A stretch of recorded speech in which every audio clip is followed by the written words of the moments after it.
Y privilegio presentar aquí a Giuliana Mazzoni, profesora de la Universidad de la Sapienza de Roma y profesora emérita de la Universidad de Hull en el Reino Unido.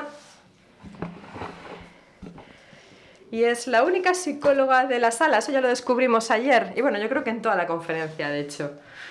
Y todavía nadie ha dicho lo contrario.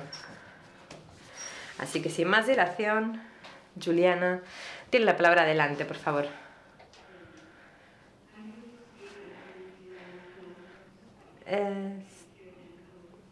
Estamos aquí en una sala bastante grande, hay mucho eco. ¿Se me oye bien?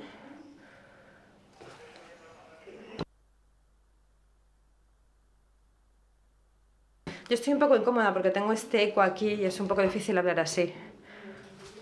Que se aleje.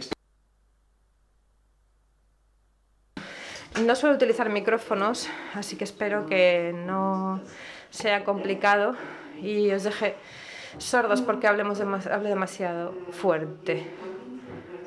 Quería agradecer a Jordi Carmen por haberme invitado a estar aquí a dar este pequeño curso breve. Y tengo la sensación de que aquí voy a hablar a los conversos y que la mayoría de las cosas que voy a decir ya las conocen. Pero bueno, esto es lo que tengo que hacer hoy aquí, así que voy por ello. Me gustaría empezar unos cuantos casos con los que me he encontrado en mi vida. Voy a empezar con uno muy reciente de Italia, una terapia de un niño de 7 años, en donde una niña, mejor dicho, su terapeuta preguntó a la niña a ver si habían abusado sexualmente de ella, porque estaba convencida, se estaban convencidos de que esto había pasado, pero en cambio la niña no, y lo negaba y lo negaba y lo negaba. Y entonces él o la terapeuta decía, sí, estoy aquí diciendo... Mejor dicho, estoy poniendo aquí un ejemplo que está público en internet, no estoy rompiendo ninguna cuestión de confidencialidad. Entonces decía el terapista, bueno, ya sabes, mira, te voy a ayudar. Y la niña estaba allí enfrente, confundida. Las peores cosas que le pueden pasar a un niño, no, es que...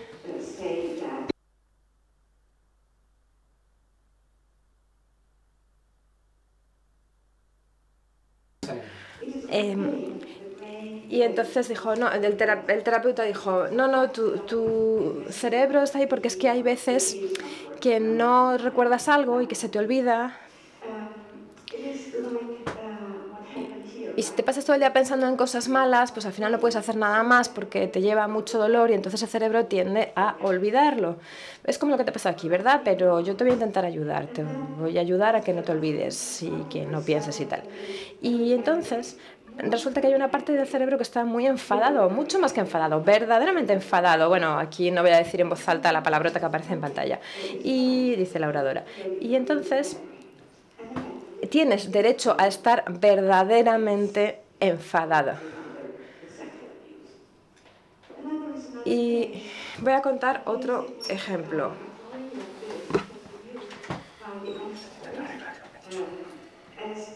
Un ejemplo en el que se intentó que se dibujara, aquí hablamos de otro niño, de otra niña, pero que hiciera un dibujo y esto utilizarlo como prueba, como evidencia, porque esta persona también había sufrido abusos sexuales.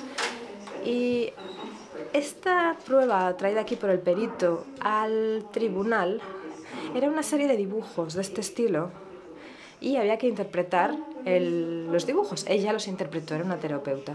Y aquí vemos una audiencia de prueba de una niña de 6 años. Esto está en español porque lo presenté hace 6 años, hace un tiempo en Perú. Hay problemas de sonido, se disculpa al intérprete.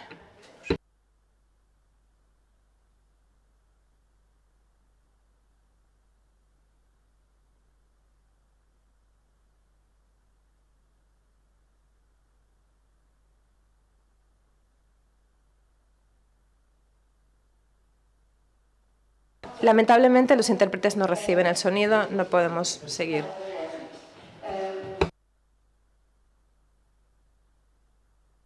Los intérpretes se disculpan porque no se oye a la oradora, no estamos recibiendo el sonido.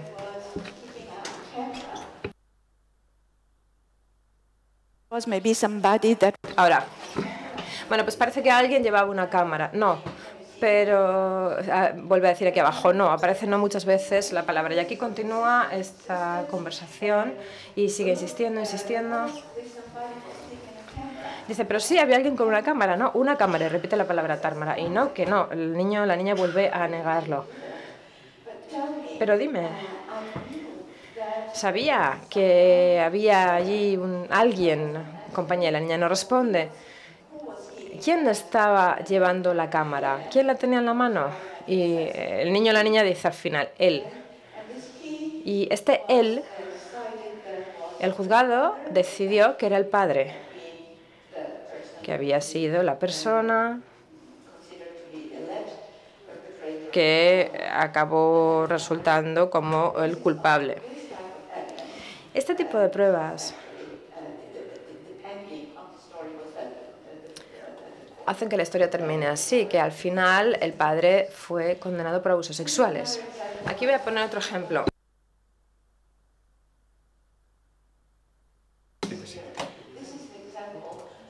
Voy a poner aquí otro ejemplo.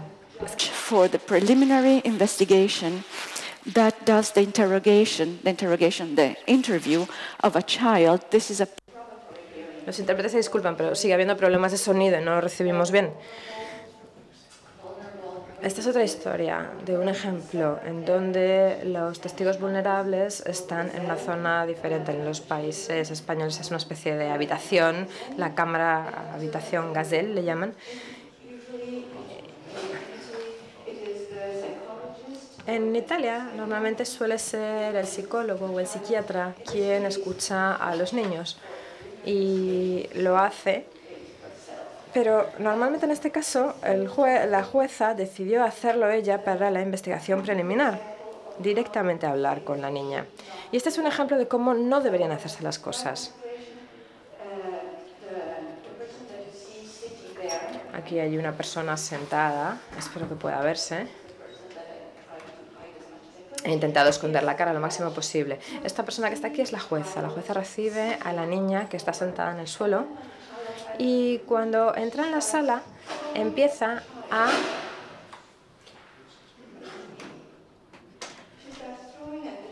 a tirar a la oradora, a la niña, todos esos cauchecitos y juguetitos. Y en este tono le dice, venga, por favor, juega conmigo, venga, yo tengo una hija de 16 años y ya no quiere jugar conmigo. Y me encantaría poder jugar contigo.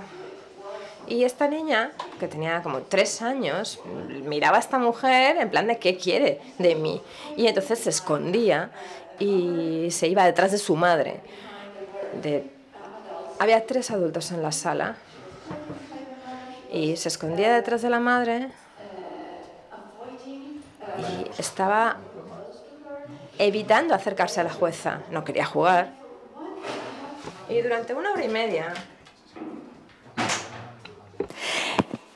For 1.5 hours, this hearing occurred like this, with the judge. Y el juez, la jueza estaba más o menos casi gateando por el suelo, persiguiendo a la niña que se escondía detrás de las cortinas o que se subía a las mesas y que estaba intentando quitar una lámpara y estaba tocando todos los objetos, tirándolos al suelo. Y mientras tanto, las otras personas que estaban al otro lado de la sala estaban llamándole e intentando llamar su atención y al final la situación fue verdaderamente desesperada. Y entonces nuestra psiquiatra la neuropsiquiatra estaba ahí intentando ayudar, cogió a la niña. Si vamos a cambiar de micrófono, probemos. As you can see, I make too much noise. Bien, parece que meto demasiado ruido. Vamos a cambiar de micrófono. Bien. Muchísimas gracias. Pues, ahora sí que oímos. Después de 1 hora y media, todo el mundo estaba desesperado. La niña no decía nada.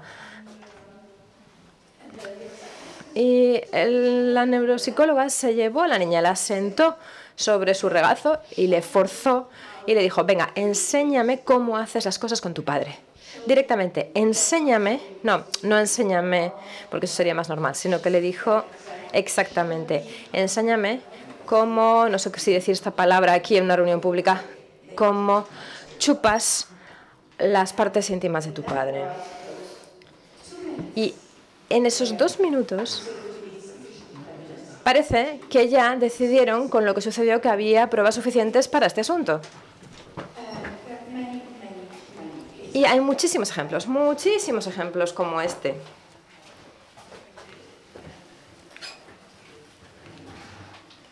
Y de hecho yo he emitido dictámenes periciales sobre muchos casos como este.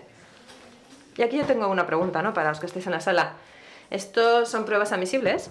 ¿Son pruebas adecuadas? Me parece que hay una diferencia aquí entre admisible y adecuado. Si me permiten hacer esta diferencia. Y otra pregunta. ¿Pueden los jueces evaluar la metodología utilizada en estos asuntos, en este tipo de vistas, para decidir sobre si la información que se obtiene a través de esto es suficientemente buena para considerarse adecuada y admisible como prueba? Yo, desde luego, tengo mis dudas sobre ello.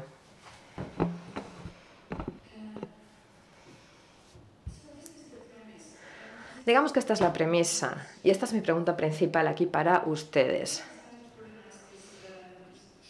Este curso breve está organizado de forma en que yo se supone que tengo que hablar mucho, pero me gustaría que ustedes participen también. Es decir, voy a plantear preguntas, y verdaderamente me gustaría tener una respuesta a las preguntas. Esto es posible. Estos son todo asuntos reales y aquí ha habido condenas en los que he mostrado como ejemplo. ¿Sobre qué base? ¿Sobre qué fundamentos? Porque estos han sido los medios de prueba principales que se han utilizado. La segunda cuestión que me gustaría decir es que he organizado esto alrededor de los tres principios del juicio en Italia, que es la oralidad, la inmediatez y el hecho de que sea un procedimiento contradictorio o contencioso y que haya un interrogatorio cuando hablamos aquí de asuntos jurídicos.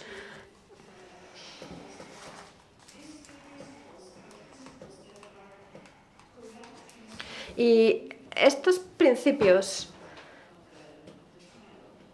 se ven como algo que tiene que suceder en todos los juicios y en todas las vistas, pero en realidad en la práctica tienen problemas. Si los vemos desde la teoría, son la mejor forma de presentar las pruebas, ¿no? El tema de la oralidad. Por otro lado, la inmediatez, así garantizamos que se encuentran de forma adecuada las pruebas y se establece la verdad sobre los hechos y el magistrado verdaderamente puede enseguida tener un contacto directo con esta verdad. Y este tema del método contradictorio parece que es el mejor para garantizar que el juicio sea justo. Oralidad, comunicación verbal, bueno, esto voy a saltarlo porque ya los que están en esta sala lo conocen bien. Esta es la forma más adecuada de comunicar el contenido, la oralidad, también hay una posibilidad de hacer preguntas que aumenta la comprensión, sirve para aclarar malentendidos, dudas y también garantiza la dialéctica procesal. El tema de la inmediatez, pues hay un contacto directo entre el juez y el testigo. Yo he hablado con muchos jueces y me dicen es verdaderamente importante para mí ver al testigo, ver cómo reacciona, ver cómo se comporta para poder entender verdaderamente qué está sucediendo y si se puede fiar de ese testigo o no. La inmediatez también garantiza el acceso directo del juez a las pruebas para la determinación de los hechos. En este caso estamos hablando de testimonios cuando hablamos aquí de medio de prueba en este curso.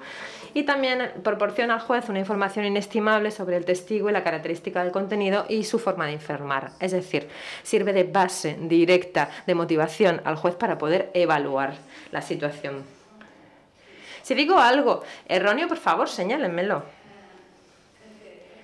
Bueno, esta cuestión del principio contradictorio de las partes. Ambas partes están igualmente implicadas, ambas deben presentar sus pruebas, testimonios en mis casos, y también garantizan juicio justo y los derechos de los acusados.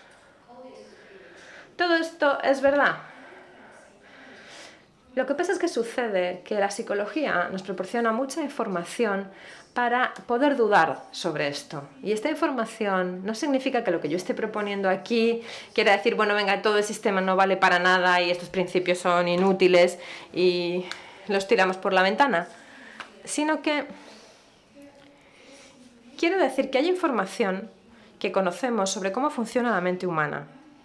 Y esta podría ayudarnos a entender, de cierta manera, cómo suceden las cosas y poder revisarlas. Creo que hay una diferencia entre los principios y la aplicación de los mismos y cómo funcionan en la práctica.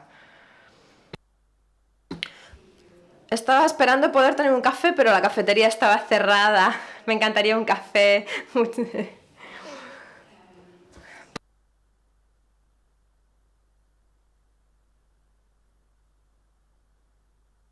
Do you agree?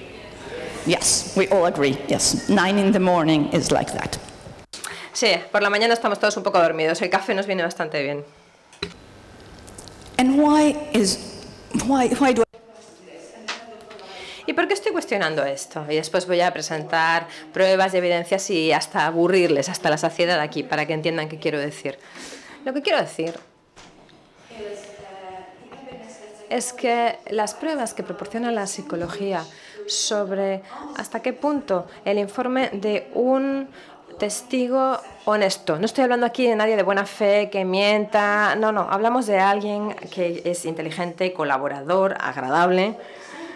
Bueno, pues esta persona muchas veces vamos a ver cómo plantea la realidad y depende de cómo se planteen las preguntas a esta persona puede cambiar la respuesta de la misma.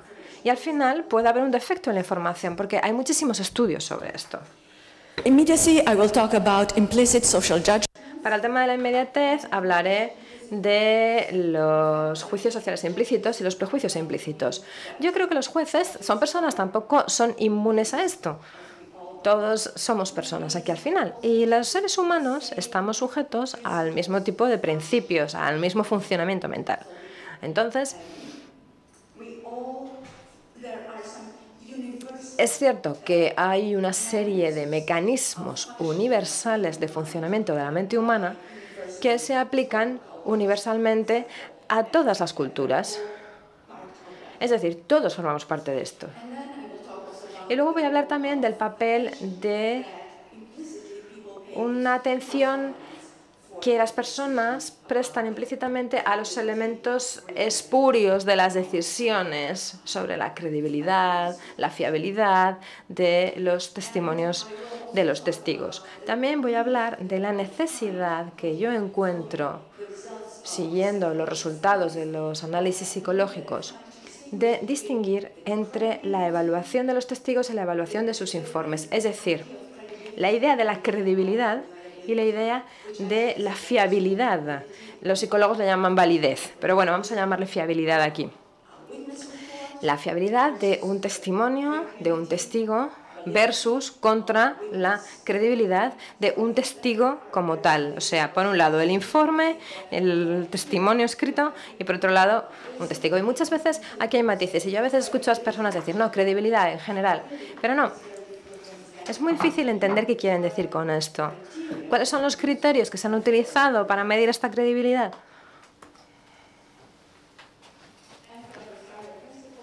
Y respecto al tema del principio contradictorio,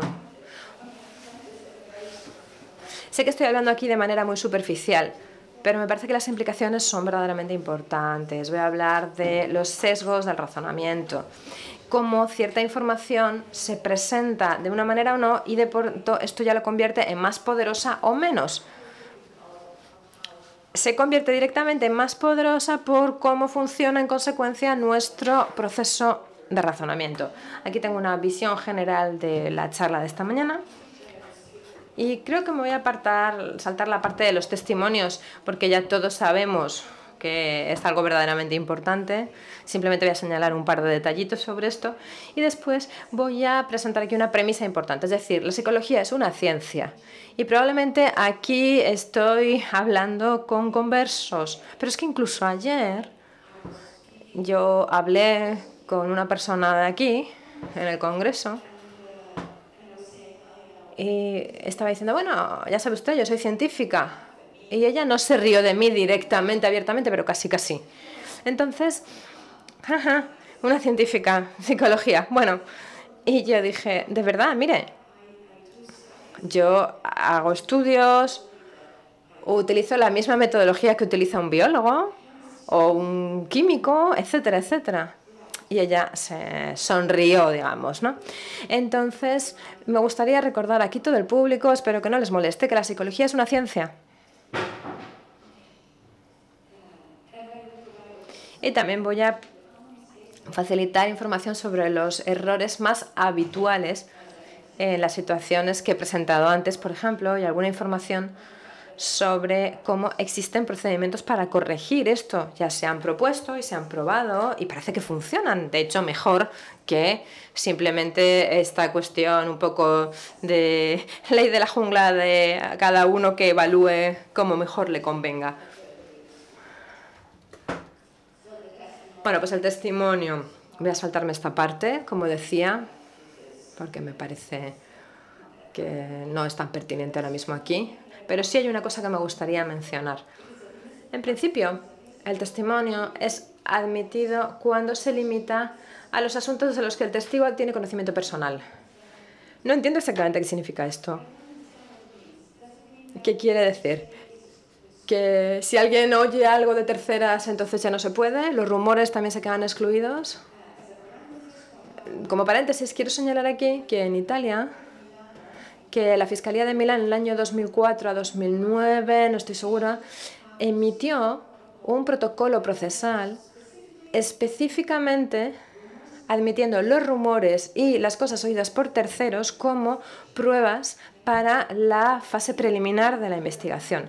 Es decir, que dice claramente, aunque alguien no esté directamente implicado, aunque no haya escuchado directamente o visto algo, pero sí que ha oído a alguien que hable sobre, o ha oído que hubo un rumor en el pueblo acerca de, etcétera, etcétera, por favor, díganoslo, infórmenos de esto, porque para la investigación puede ser pertinente. Bueno, no dice, por favor, infórmenos, pero dice esto, es información importante y es algo que el fiscal va a considerar. Ahora, mi pregunta aquí entonces, ¿tiene sentido?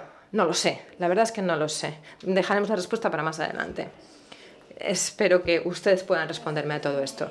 Testimonio, entonces. Bueno, pues en muchos casos se considera como una parte de pruebas de evidencia verdaderamente imposible. Y cuando estamos hablando de los casos de abusos sexuales, vemos que las pruebas habituales normalmente son solamente el informe hecho por la víctima, la denuncia o el informe de la supuesta víctima. A veces nos encontramos aquí con declaraciones, como las que aparecen aquí, que hablan de la importancia de los testigos en estos asuntos, por ejemplo, el tema de la identificación de un supuesto culpable. Y parece que no hay nada más convincente de alguien que se sube al estrado, señala con el dedo y dice, fue aquel, ¿no?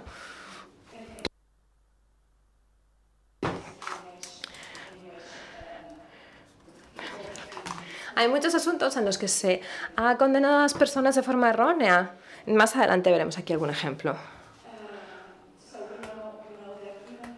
Bien, pues sabemos que incluso la presencia física de un testigo también tiene una influencia sobre la decisión.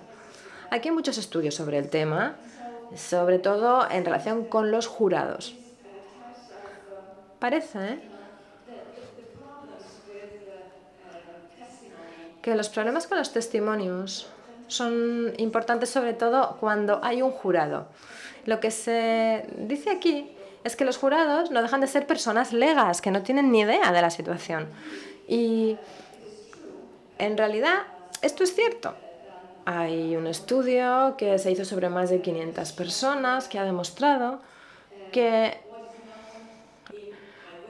lo que se ve en la identificación ocular y en la literatura psicológica de psicología que aparece sobre este tema es algo que desconocen los jurados. Entonces mi pregunta aquí ¿es que funciona este sistema del jurado? ¿De verdad? Si se supone que ellos decimos que no saben nada de psicología, pero bueno, podemos aplicar esto también a otras cosas. No conocen nada sobre la literatura científica y no conocen en detalle ciertos temas, problemas que pueden surgir en la evaluación de la fiabilidad de los testimonios. The point is that is the problem. A ver, el problema son los jurados. El sistema funciona mejor en Italia, en sistemas jurídicos como Italia, donde la evaluación de la prueba la realiza un juez y no jurados. Juez preparado para ese trabajo con muchos conocimientos sobre el ordenamiento jurídico y inmunes a decisiones y evaluaciones erróneas. Mi respuesta sería probablemente no, porque, como digo, todos somos seres humanos y todos funcionamos a partir de los mismos principios. Y estos principios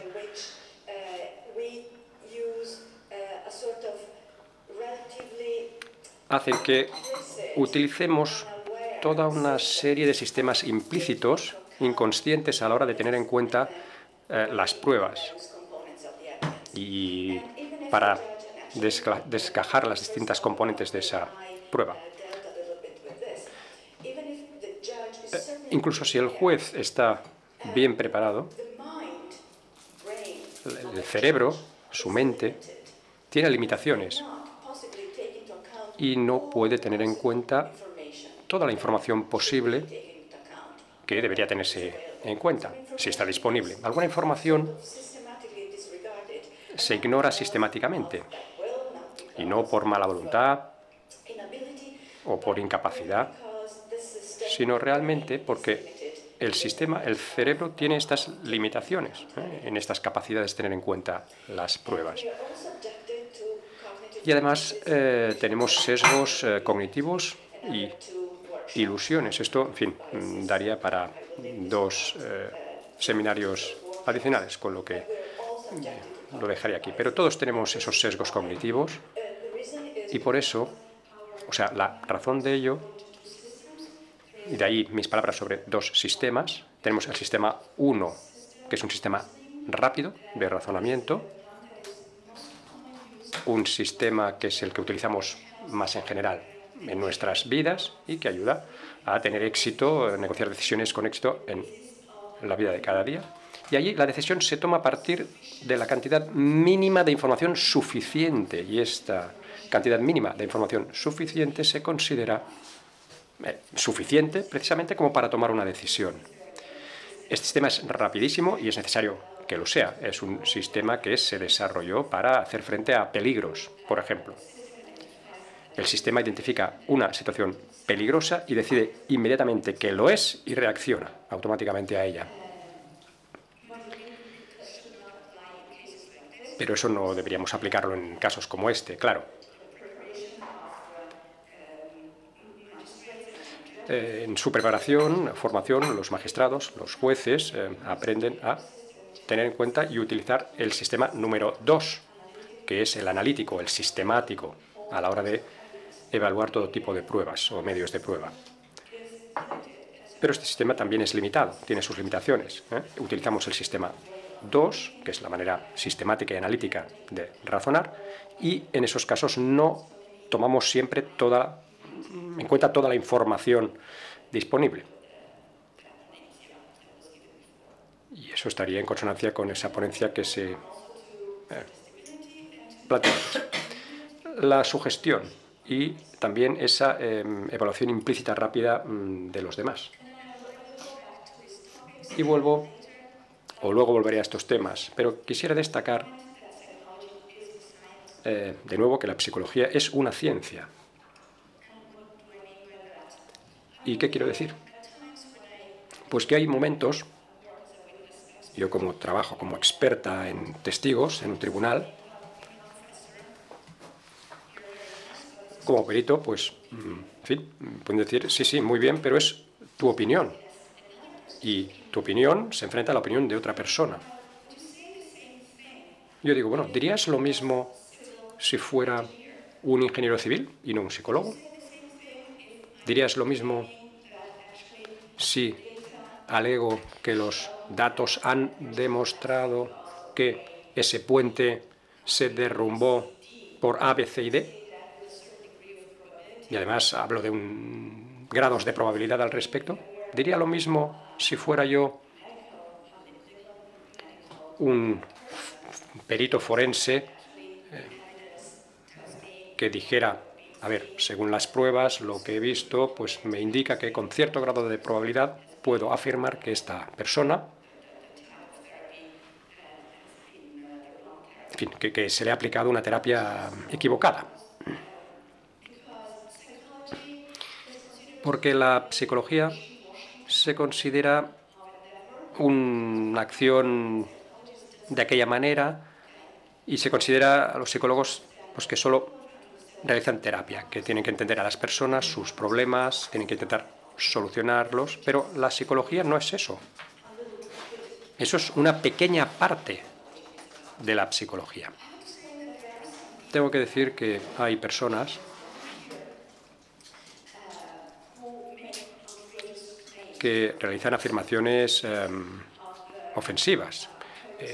Eso pasó en un caso en Italia hace poco, un problema de abuso sexual a menores, y el primer experto, perito que presenté en cuanto a la entrevista con el niño, bueno, fue que el psicólogo intentaba inducir un determinado recuerdo en el niño, el caso Viviano. Hay muchos otros. Por ejemplo, otro caso reciente en la que el experto creó su propio método de evaluar al niño bajo juramento. Pero en la bibliografía no había absolutamente ningún tipo de apoyo a lo que la persona decidió utilizar como método en este caso. Los psicólogos sí tienen su opinión propia, pero la psicología, y esta parte la saltaré, la psicología también es, en fin, una actividad científica que utiliza metodologías muy rigurosas porque en realidad lidiamos con asuntos muy sutiles, de gran sutileza, y la metodología nos permite realizar afirmaciones con fundamento sobre fenómenos mentales, sobre fenómenos cognitivos que han quedado establecidos, porque ha habido muchos estudios que han mostrado más o menos el mismo fenómeno exactamente, y que se considera que queda establecido que nuestra mente funciona de esta manera. Queda claro que el ADN funciona de determinada manera. Y a partir de ahí podemos decir que, por ejemplo, luego recibimos la influencia, o somos influenciables ante preguntas. La memoria es maleable. Luego trataré este asunto, con lo que podemos realizar afirmaciones con mucha base, porque existe mucha evidencia científica a su favor. Y otro aspecto que quiero decir, no toda la psicología es igual. A veces se confunde psicoanálisis con psicología. Es una pequeña parte o un pequeño enfoque en la psicología. Además, es un enfoque minoritario hoy en día. La psicología clínica es uno de los ámbitos más importantes y la psicoterapia es una aplicación de la psicología. O sea que no es en realidad psicología propiamente dicha. Cuando hablo de psicología, me refiero a cómo funciona la mente y el comportamiento humano.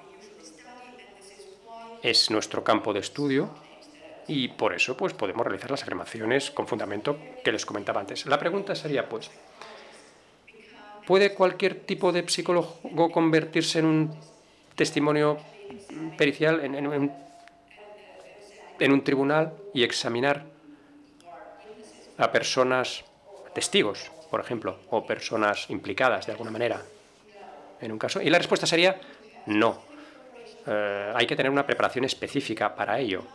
De la misma manera que no confiarías a un ingeniero civil que te construyera tu ordenador, o que un dentista pues te realizara una operación quirúrgica en el cerebro. Lo mismo pasa en la psicología. Hay que buscar a los psicólogos con la preparación adecuada para realizar ese trabajo. Los psicólogos forenses tienen una formación específica para esta tarea y son los que hay que consultar en un tribunal, y no a los psicólogos clínicos, por ejemplo, que tienen una estructura diferente en sus estudios, o la psicología del desarrollo, que en ese sentido pues no tienen formación para lo que sería un interrogatorio forense, etc. Bueno, ¿qué es la psicología? Pues quiero abundar en este apartado.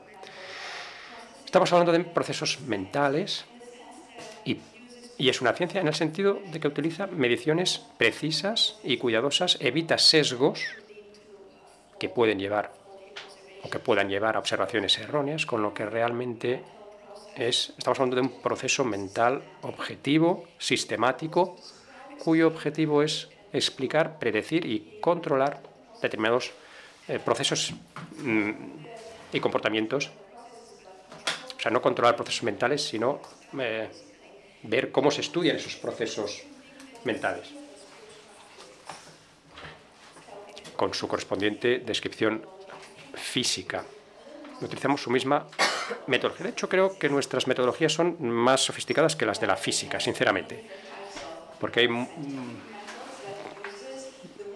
métodos científicos distintos. Uno, y el que lleva a los resultados más importantes, es el método de laboratorio o experimental, como se llama, que implica una serie de pasos que hay que seguir, y los documentos pues que se publican en la bibliografía son artículos que utilizan esta metodología, que es suficientemente potente como para pasar el control por pares de los revisores. En este sentido, estamos hablando de pruebas, y no se puede decir, se ha publicado y ya está. No, a ver, hay un sistema de revisión, lo saben, son ustedes académicos, y en la psicología también se produce esta situación. Tenemos distintos niveles de revisión y hay que garantizar que esos estudios a los que se refiere el perito pues provienen de las mejores revistas científicas, la que garantiza que los resultados obtenidos por esos estudios son realmente fiables. Algunos ejemplos de, por ejemplo, resultados que se puedan presentar. El primero es sobre percepción de la acción. ¿Cómo percibimos las acciones? No solo percibimos acciones, también percibimos la continuación de esa acción y nos acordamos de la continuidad o la continuación de determinada acción. O, por ejemplo, a la hora de evaluar el calibrado de las sentencias de culpabilidad. Ahí podemos entender cuánto sesgo existe en las decisiones de las personas sobre la culpabilidad. Estamos hablando aquí de métodos matemáticos muy sofisticados. Y el tercero, otro ejemplo de cómo se seleccionan en las rondas de reconocimiento a las personas presentes. Ahí se pueden reconocer similitudes entre las distintas caras.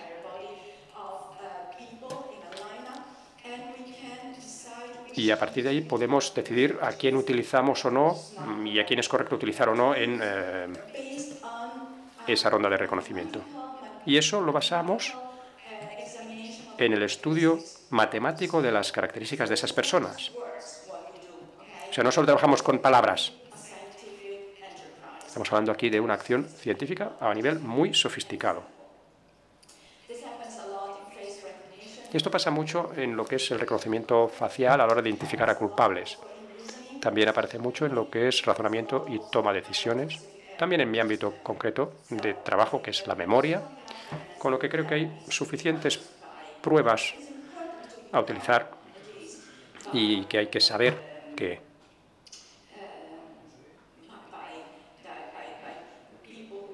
que existen por parte de aquellos que luego forman parte del mundo de un juicio. Bueno, en este momento lo dejaré aquí. ¿Tienen alguna pregunta?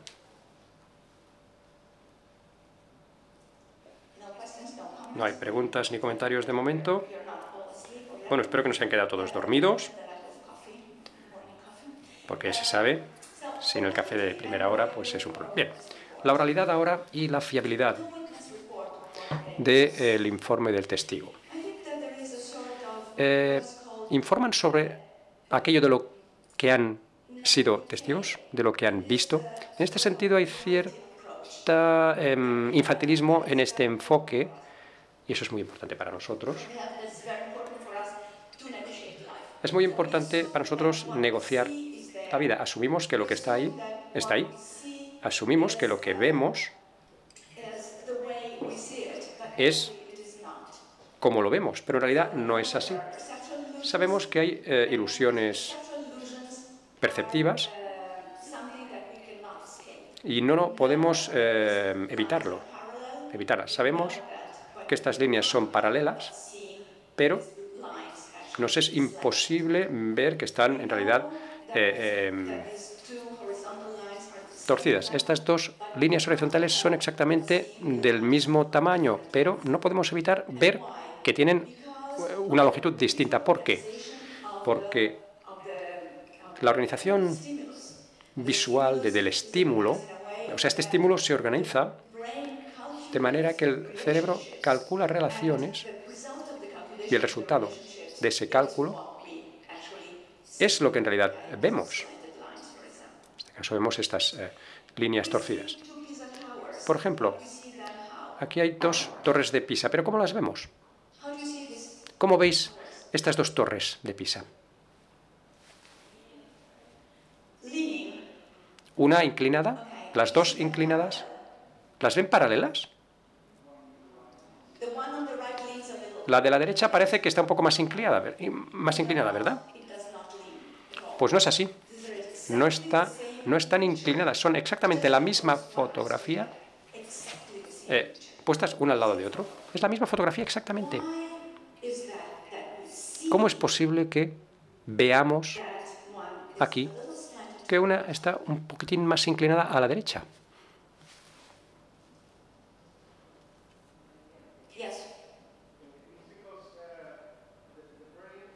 El intérprete no puede oír, por desgracia, la pregunta del público sin micrófono. Ahora sí, gracias. Y luego la compara con otra. Entonces, a la hora de que nosotros observamos, tomamos un punto de referencia y empezamos a hacer una comparativa y tenemos a proyectar esa comparativa con el punto inicial. Es como cuando se ve la pareidolia, ¿no? So the answer is we have a point of reference and we compare that point. Tenemos un punto de referencia y comparamos ese punto de referencia entre sí, ¿no? O sea, uno para cada fotografía y luego tomamos la decisión en función del primer punto de referencia. Esa es la respuesta. No es exactamente esa la respuesta. ¿Alguna sugerencia más?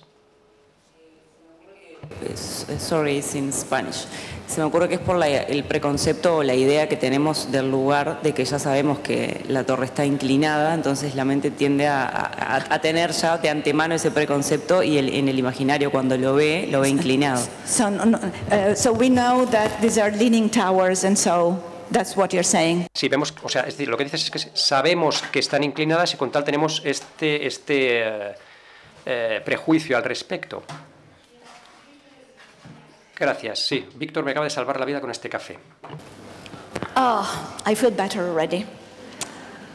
You know, this is a psychological effect. Bueno, ya me siento mejor. Esto es un efecto psicológico. Pues está clarísimo que el café todavía no ha hecho efecto. Pues no es esa la razón. ¿Alguien más? ¿Alguna respuesta más? Disculpen, pero sin micrófono. Bien. Sí. Puede ser el fondo. La segunda tiene un fondo un poco más oscuro, la de la derecha. No es por eso tampoco. Venga, anímense.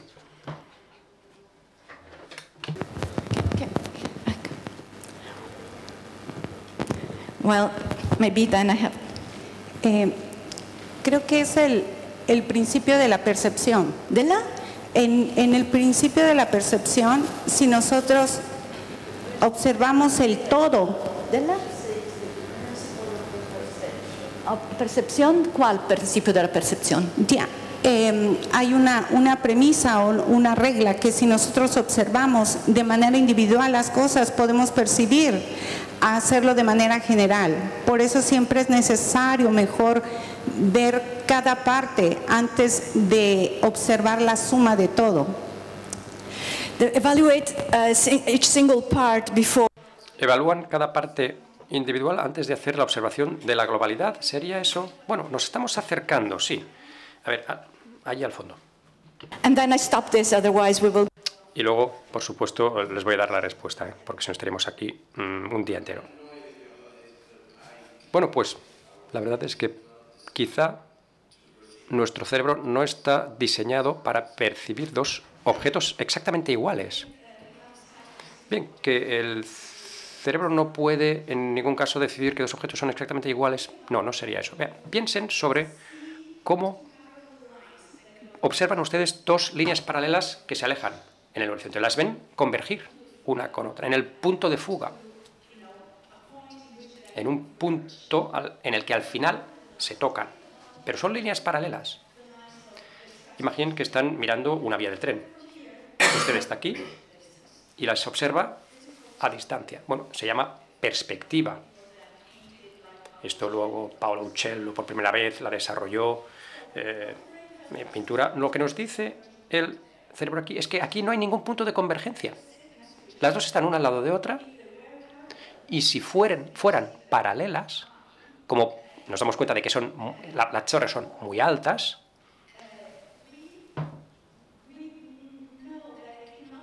sabemos que no pueden ser paralelas porque en realidad al final no convergen en la punta. Si las consideráramos paralelas, en cierto modo, hacia la cumbre deberían estar tocándose, porque el cerebro está, digamos, diseñado o conectado para percibir cosas que son paralelas, pero viéndolas luego a la distancia. Otro ejemplo. En fin, no sé si funcionará, pero ven ahí que hay cuadritos oscuros, las líneas grises, y ven las intersecciones entre esas líneas. Luego ven que hay unos puntos blancos. ¿Ven esos puntos blancos? ¿Ven algún punto negro? Cuando miran, sí, lo ven. Exacto. Saben que esos puntos negros no existen. Se mueven cuando ustedes mueven los ojos. Y eso pasa porque son sencillamente el resultado del cálculo que tu sistema visual está realizando en el cerebro. Y ese cálculo es muy simple. Calcula las diferencias en la intensidad de la luz que proviene de esos distintos puntos de la figura. Y esos puntos negros no existen, pero los estás viendo. Con lo que es muy complicado acabar pensando que la realidad es realmente lo que percibimos. No, percibimos lo que nuestro cerebro nos permite percibir por su estructura cerebral. Y además lo hacemos de manera, o lo hace de manera muy eficiente. En la vida podemos negociar las situaciones perfectamente. Podemos subir, bajar, ir en coche, podemos reconocer a personas. Y eso se debe precisamente a cómo funciona el cerebro. Y el cerebro está computando, porque posee algoritmos, computa los distintos elementos visuales que se nos presentan. Otro ejemplo. ¿Cuál es el color del cuadrito pequeño?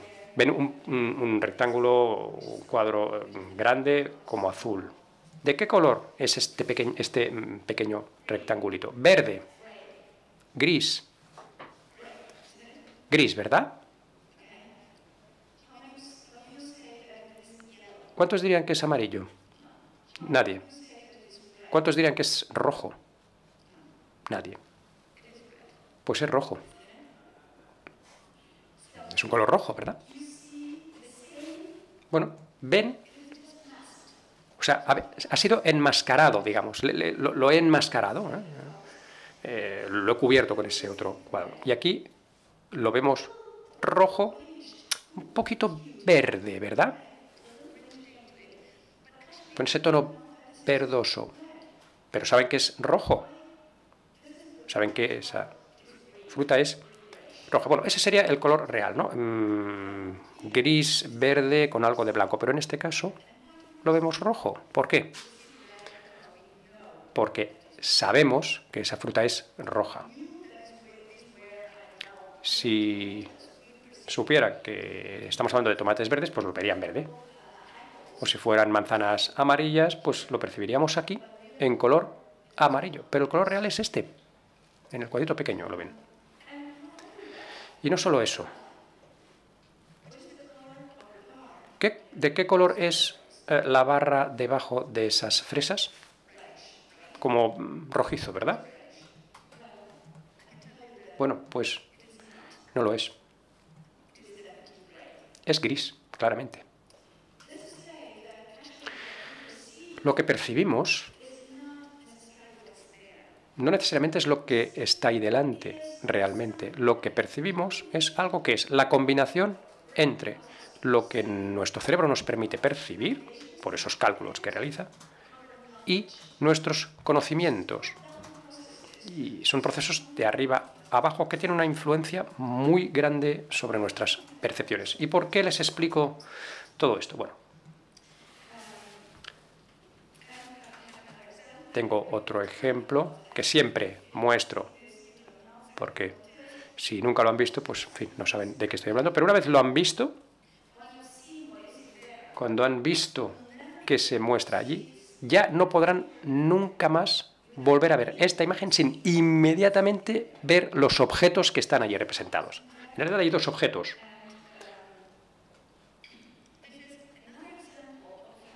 Es un otro ejemplo de que cuando decimos he visto esto, en realidad lo que queremos decir es que he interpretado así esa situación. Y esto no solo se refiere a situaciones tan sencillas o simples como esta. Eso pasa en general, en la vida en general. Nuestro cerebro, nuestra mente, funciona para interpretar sus experiencias, para dar sentido a una experiencia sensorial, que es el input básico que recibimos a la hora de vivir. El testigo también dice, he visto esto. A ver, cuidado. El testigo dice, he visto eso, y sí, efectivamente, lo está diciendo de manera honesta, por supuesto, pero lo que quiere decir en realidad es que yo interpreté así esa situación. Con lo que en esa interpretación de la situación, esa persona ha superpuesto a esa situación sus conocimientos y sus expectativas. Por ejemplo, si un testigo ve perjuicios, por ejemplo, pues esos perjuicios tienen una influencia en lo que dice que ha visto ese testigo. Es muy sencillo, pero es así, y a un nivel muy básico. En fin, tengo muchos estudios en marcha que no he publicado todavía, lo estoy terminando, en los que presento un vídeo, distintos vídeos, donde se han cometido delitos, un robo de una cartera, un intercambio de drogas, y nunca se ve la cara del culpable, nunca se ve directamente. En fin, digamos, está un poco girado en cierta dirección, con lo que no se ve bien la cara. Y después se plantean rondas de reconocimiento para identificar al culpable. No han visto al culpable, pero están más que dispuestos a seguir sus propios prejuicios y expectativas para identificar al culpable, como por ejemplo que es albanés o gitano, Roma, o norteafricano, etc. Aunque el vídeo siempre, en los vídeos siempre sale el mismo actor. realmente, claro, también depende esto del tipo de delito y del tipo de asociación que la gente tiene en mente entre delito y culpable de ese delito. Esto se hizo en Italia. En Italia, por ejemplo, los hurtos pues los hacen los europeos del este. El tráfico de droga está en manos de los norteafricanos, etcétera, etcétera. Y la gente iba identificando a los culpables que no lo eran, pues basándose en ese tipo de expectativas y asunciones previas que tienen. Bueno, aquí en este caso, hay un perro. ¿Ven el perro? Y luego tenemos un árbol aquí. Y luego vemos ahí la sombra de ese árbol. Really, the information is interpreted when we say I see. And this is another example of expectations. We have no trouble in reading 12, 13, 14, and here we have no trouble in reading A, B, C, but you can see that the middle remains exactly the same. It is the context that influences what we see and what we report having seen. Here we never say I've seen a B, and here we never say I've seen a 13, okay? And why also? Because our visual system, our perceptual system, is known to complete elements, so to create a complete image from elements that are not necessarily touching each other. So in this case, for example, there is this part that is not touching the straight line, but we complete it, okay? In some cases, when we read it as a B, we complete it. When we read it as a 13, we don't complete it. So everything, like all these things happen not unconsciously, but below our level of awareness. And we function like this. We all function like this. And also here we see beard very easily, even if it is not an A, but we complete the A. And here we read the meaning of these words is anyway understandable, even if it is completely misspelled. So our brain actually puts things together and gives meaning to our experience in this way. This is an example of the studies that I have done with collaborators, in which what we have shown, well, there are a number of studies like that, but this is an effect on memory, okay?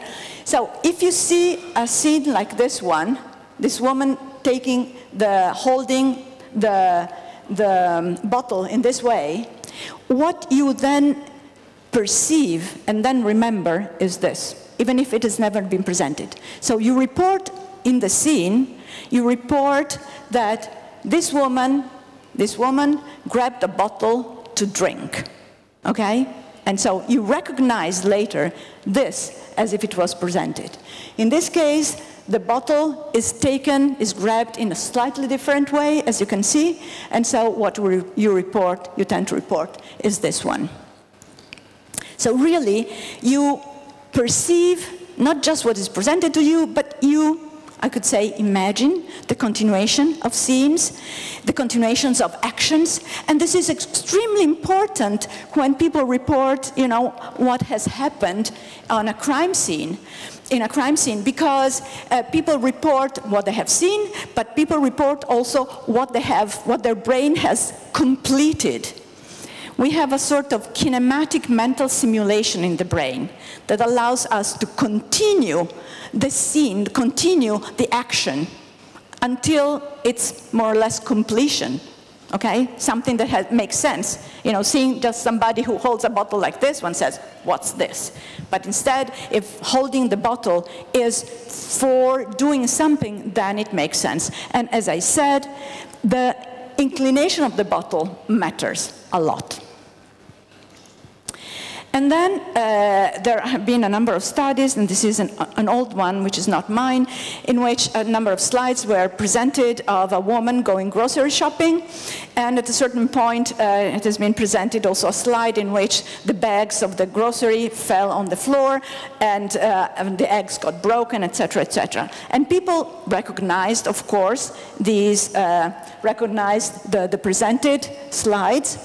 A good percentage of them, approximately 70%, 70-75% of them, but I also recognized to a slightly lower extent, approximately 60-65%, scenes that were not presented, but that represented the cause of what they perceived. So they perceived this, they saw this, but they also recognized, as if they saw it, a potential cause of this effect, okay? So we make inferences, we make forward simulations, we make backward inferences of what we see. And so we remember unseen causes. And we remember them. I'm not saying that we say, well, maybe it is because, okay? So we do not report the inferential component, but we report it as if we really saw these things. And so we remember unseen causes. And this just to say that actually a lot happens in our mind under our awareness. We are not aware of all these processes that occur in our mind constantly, and that help us make sense of the world, that help us make sense of the experience, but that also, in some circumstances, help us make mistakes, okay? Usually it doesn't matter, but usually it doesn't matter. Usually it helps because the system is very efficient. We don't need to double check, triple check. We don't spend time. We don't use unnecessary time for going on in life. We go on in life at a decent speed. But in the case of forensic evidence, yes, it matters. Because what I think is aimed for is not just a vague idea of what happened, but is an accurate depiction of the facts at hand. This is another example, again, that shows that memory is really malleable. So in this case, it was asked people to imagine an event that never happened to them as such, never, ever. So we were absolutely certain of that. And we asked them to imagine a nurse cutting off a little piece of skin from the small finger in order to do a nuclear contamination test. This was around the time of Chernobyl.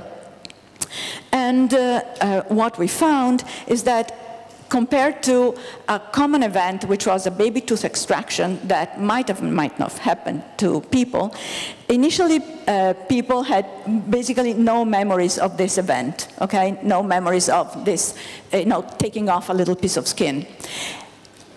But after imagining, they developed memories for both events. And while we know that, why we don't know whether these are true or false memories, because we don't, it's a very common event, so people might have retrieved memories that before they were not able to retrieve.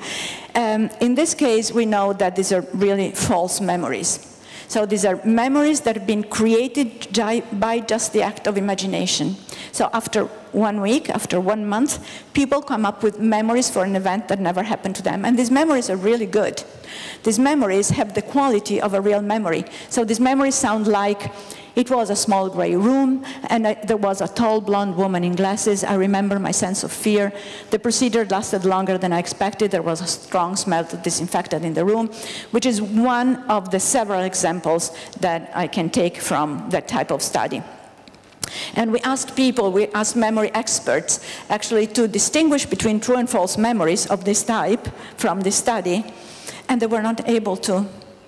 So only we, who knew that these type of memories were false because we knew that this event never happened to these people in this way, were able to discriminate. But experts were not able to discriminate between true and false memories. So really, we are working, for witness testimony, we are working on a very iffy material, I would say. And why is it so? It is so because remembering is not, extracting back something that is already there well, nicely structured as a unit, etc., etc. No. Memory is basically a constant reconstruction of experiences. A constant reconstruction. Every time we remember, we actually reactivate information that is in our mind, in our brain. And this information, as we will see, is actually, just a moment, I go back to this, is actually located in many different parts of our brain. These are the occipital areas, temporal areas, this is our frontal areas. So what happens is that the information, and this is a meta-analysis in 2006 by Iva Svoboda, this is a more recent study, these all show where the information about, coming here to this talk actually is located. It is located everywhere in the brain. And so when we remember, we basically reactivate all those areas, and then the frontal lobes, as you can see here, in particular the left frontal lobe, helps putting these elements together in a meaningful way. And then we have the scene of the crime. The witness has the scene of the crime. But this memory is a reconstruction of the various elements that have been encoded when the witness was in front of the crime. And the reconstruction involves actually, and I go back to this one, involves the reactivation of a number of elements that come from, can be very general, can be more specific, and then it is this, and this is the retrieval process that goes from the general to the specific. And when I say I remember, it means that I have reactivated this event-specific knowledge. And every time I go down this route to remember, so every time a witness reports on the same event, time after time, etc., what he or she does is actually to activate specific elements of knowledge, and they can be different from time to time, because what is activated depends on the context, depends on the information that is given, it depends on the questions that are asked, it depends on how the questions are asked. Let's see where I want to go next. Yes, I want to just, and with this I will conclude this part, I want to report about 2 cases of guided imagery that have been brought to court. One is the case of a victim, and she went into therapy. She went into therapy for 3 years, and she went into therapy because she had tantrums. Tantrums, are those experiences by which people really cannot contain their anger, they cannot contain their fear, and children, for example, have tantrums. And she had some self-cutting events. And she went into therapy. And after 3 years with a therapist, she was able to remember a sexual abuse perpetrated by a priest.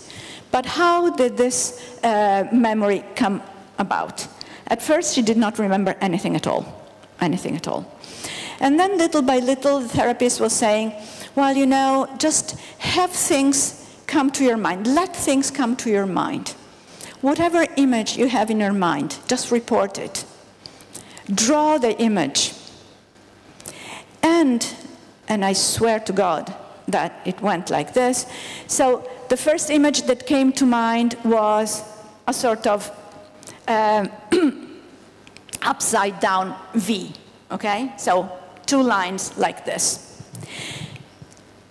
And then they elaborated on that, and then this became a sort of cloth. And then what she associated with that, there were some other figures, some other images, and then she remembered the sign outside a bar that mentioned a certain name, and then they put everything together, and so the name, this cloth became the cape of a priest, and then the name was the name of the priest. And the priest went to jail. Okay, this woman wrote a memoir of approximately 1,000 pages, 500 pages, something like this. And I don't have it here, but the memoir of this, so the memoir contains memories that are of this type. I just described them to you. I remember it very, very, very well. And she used this phrase across this 1,000 pages all the time. And she was able to describe basically almost every day of her life between age 9 and 14 in this memoir. And as I was saying, the memories went like this. I remembered very, very, very well. And the sun was playing with the leaves that day, and it was a little windy. And I was dressed in purple, and I had a purple hairband to keep my hair in a ponytail, and I had purple trousers, and I had a purple belt, and I went to the church with my bicycle. I had a purple bicycle because I really liked purple, and my mother was not happy that I took a bicycle because it was really windy, and then she told me, well, be careful when you go out because it's really windy, be sure that you get there in time, and I was very happy to go that day, and you know, and something like, now I don't remember the rest, but it was at this level of detail. So she was able to report the conversations, the colors, the event, the details, the minute details, okay? I remember that there was dust under that armoire. I remember that he told me, you know, do you have ears? And I replied, yes, I have ears. And he said, who has ears actually needs to listen to adults because adults know better, and so on and so forth. So 1,000 pages of this type of report between age 9 and 14. And I was asked, are these memories? Did this event really happen? Well, my answer was, who knows? But, you know, I documented the who knows in a more complete way. But this just to say that it's really difficult at times to distinguish between true memories and false memories. And there are some techniques that help people develop memories that then are really problematic because in court one does not know whether the witness is reliable or not. Of course, the priest went to jail, so the judges took these as true memories, and so it was reliable. I report also about the case of a witness who was taken into, you know, so was heard because of another relatively similar case. I'm sorry, I'm involved in these horrible cases and like actually to deal with homicide, so it is actually more pleasing for me. But so the witness could not remember anything about these events that were reported, and there were, you know, the facts at hand. And so he was sent into therapy, and the therapist used a similar imagination procedure. So now you don't remember anything, but now sit down. Imagine as if you were there at the camp with your friend, and then there was the camp leader. Do you remember the camp leader? Now imagine the camp leader that was coming and visiting this girl at night in her bedroom. Could have happened, and so he was imagining dutifully. Could have that happened? And so the guy says, yes, it could have happened, who knows? So now imagine, and they continued like that, and then he remembered, and I put that in quotes, he remembered actually the guy visiting the girl at night, etc., etc. But after 1 year, he decided that actually these were not memories, that these were just constructions that they did during therapy. And so the case actually just collapsed because he decided to retract, to say, no, I'm sorry, I was induced to say these things, to create these things, I don't really remember anything. So he went back to his first position. Now, again, the case is, you know, what do we do about this evidence? Is this good enough evidence? Can it be brought to court? In the first case, you know, the same procedure was used, it was the victim. In the second case, the same procedure was used, it was a witness. In the first case, the guy went to jail. In the second case, the case was dismissed. So I leave you for the moment, and then we go back to this with a question mark. What do we do with evidence like this? Is this adequate evidence? I mean, admissible, it was definitely admissible. It has been admitted throughout all these cases, okay? So the evidence that I've presented to you, these types of excerpts of evidence that I presented to you, they've been all admitted in these legal cases. But my question is, what do we do with this? Is this just that I mean, which game do we play? Which game do we play? Also, which intellectual game do we play in these cases? How should we behave? And what should judges do? And this is a question mark, and I think that it is time for the break now, isn't it? No, it isn't. So, questions? Yes. 1, 2, 3, and if you can. You know, the fact that I have these lights right in my eyes is really problematic. Yes. ¿Qué tal? Hola, hola. Yo puedo comprender, yo Correcto, creo. correcto. Me queda muy claro que nunca se tiene una certeza plena de nada y que cuando se tienen procesos recientes es más fácil, teniendo otras evidencias, poder llegar a una conclusión. Retomando los asuntos de abuso sexual, usted decía de por ejemplo, un niño, una niña que haya sido víctima. Entonces, además de tener su testimonio, además de tener la prueba psicológica, se puede tener la prueba médica, y entonces es fácil unir una prueba a otra y entonces tener una certeza más grande, más no una convicción plena. Y mi pregunta sería, en los casos como estos que usted está diciendo, ¿existirá alguna metodología para apropiadamente llegar a una convicción mayor de que sucedieron las cosas? Es decir, si tienes una persona víctima de violación que ha tenido incluso vida sexual posterior, que no puedas decir que haya signos de penetración violenta, ¿no? Por ejemplo, una persona que fue abusada pasivamente, una persona menor de edad, ¿no? Por una persona mayor de edad, adulta, entonces a lo mejor no haya la manera de tener la prueba médica. Entonces solo tendríamos dos pruebas, la psicológica y el testimonio. Entonces mi pregunta es, ¿existe una metodología para poder sacar esos falsos recuerdos, para poder llegar a una mejor convicción y entonces tener una sentencia, entre comillas, justa? Gracias. Yo espero que he comprendido la pregunta, no estoy segura.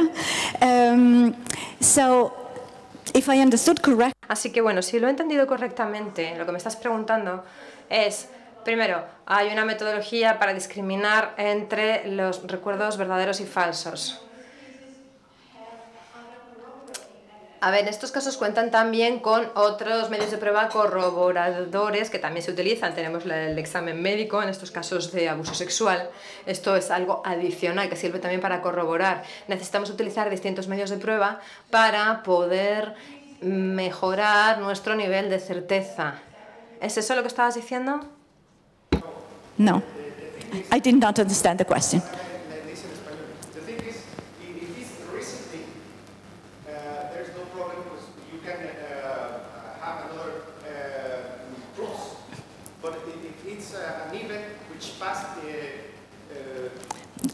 Years ago, even the victim has sexual relationships, and you can have the medical proof, and you just have the psychological. Lamentablemente están repitiendo las preguntas sin micrófono y la oradora no está utilizando la interpretación, así que no podemos seguirlo. Yeah, methodology, yeah. To avoid the mistakes and to have a sentence with a sentence or a credibility of justice. Well, again, I'm not certain I understood the question. But, no estoy segura de si he entendido la pregunta, dice la oradora. En fin, esto es un caso de hace mucho tiempo, ¿no? Lo que tú estás diciendo. Y entonces, yo creo que si es algo que sucedió hace mucho tiempo, es más difícil estar seguros porque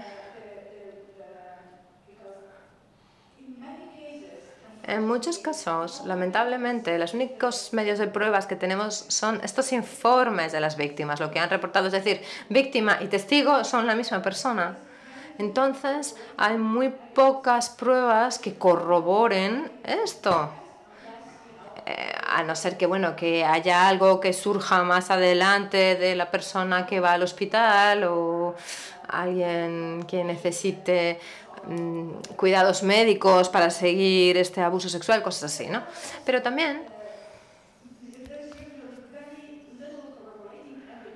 si hay pocas pruebas que corroboren nada, pues depende de lo que digan los amigos, de lo que diga la madre. A veces funciona eso y luego muchas veces no tenemos pruebas médicas a no ser que sea una verdadera violación como tal, pero en muchos casos simplemente nos encontramos con una prueba médica que es la compatibilidad, digo entre comillas. Por eso ayer saqué este tema, porque lo que dicen los médicos es esta condición física de este menor no muestra nada básicamente, pero es compatible con... Entonces, yo creo que no hay forma de solucionar la cuestión. Lo que tenemos que hacer es intentar buscar pruebas que verdaderamente corroboren lo que hay. Lamentablemente, la prueba médica en muchísimos casos no suele ser algo que corrobore verdaderamente lo que buscamos. Así que este es un problema y me parece que estamos en una situación en la que es muy difícil salir de este círculo. Hay formas en las que se pueden hacer las cosas de forma que se eviten los errores. Pero claro, una vez que ya está cometido el error es muy difícil salir de este círculo y entender verdaderamente qué sucedió. Eso es lo que yo opino. Pero bueno, podemos seguir debatiendo esto en el café, por supuesto, luego. ¿Qué hora es? Porque no quiero quitaros el tiempo de café. 3 minutos más para alguna pregunta, por favor. 2 preguntitas. For one question. The boss has told me one question only, so it's not my fault. Bueno, una pregunta solo, lo siento. Yo quería preguntar sobre esta creencia de buscar coincidencias entre las declaraciones de los testigos. Siempre se dice vamos a corroborar, pero buscando las coincidencias, y cuando hay contradicciones es donde se preocupan y consideran que efectivamente o hay mentira o hay error sincero. Y en la mayoría, creo, al menos en mi país, Perú, muy pocos jueces conocen esa diferencia. Y por otro lado, me gustaría comentarle un caso concreto. Usted mencionaba respecto de la proyección que nosotros hacemos de las actividades, porque ya tenemos grabado en nuestra memoria. Y específicamente en el caso de abuso sexual de menores. Leí una sentencia de la Corte Suprema de España de hace algunos años atrás, en la que era un caso de abuso sexual de menor, y establecía una conclusión que decía que consideraba que la declaración de la víctima era probable por cuanto si la niña habría tenido intención de vengarse de la persona... ¿Habría tenido intención de...? De vengarse de su agresor.